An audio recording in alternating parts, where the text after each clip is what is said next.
Welcome back to the MSU Assessment channel. This video is part of the SPOL Assessment Platform tutorial series and is brought to you by the Institutional Assessment Team at Murray State University. In this video tutorial, we will learn how to create new criteria for administrative units. Let's get started. From the SPOL homepage, make sure you selected the correct academic or fiscal year from the Planning or Reporting Year drop-down menu. Then, click the Assessment module icon.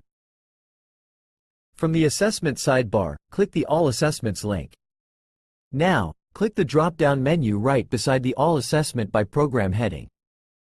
Then, select the option by Administrative Unit.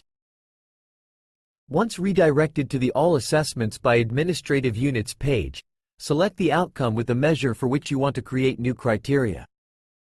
For this example, we will create new criteria for one of the measures associated with A01.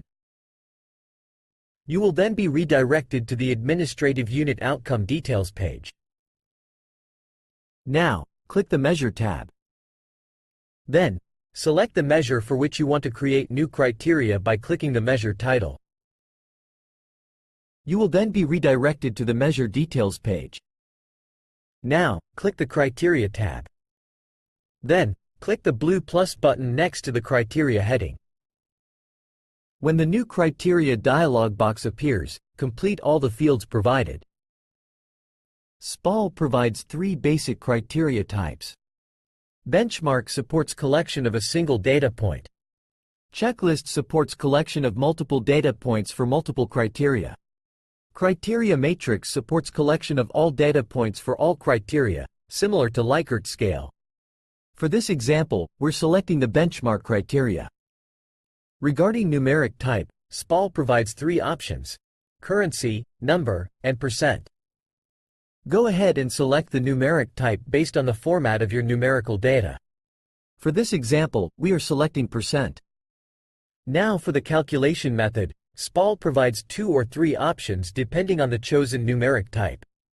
If currency or number numeric type is selected, the calculation method options are average, most recent, or sum. If percent numeric type is selected, the calculation method options are average or most recent. These calculation methods are self-explanatory. If I choose the most recent option, the system will only include my most recent findings or result entry in the calculation. For this example, we are selecting average as our calculation method. This means the system will include all my findings or result entries and calculate the average to determine the overall result of the associated measure. In the target field, key in the numerical value of your target. Please note that the targets in SPOL are always expressed or converted as a percentage. Finally, click on Save. And there you have it. You just created new criteria. Thanks for watching, and be sure to subscribe to MSU Assessment YouTube channel for more helpful tutorials and updates. Or contact us at msu.assessment@murraystate.edu if you have any questions. For more information about Outcomes Assessment at Murray State, please visit our website by clicking the About link in the description box below. Happy assessing, and go Racers!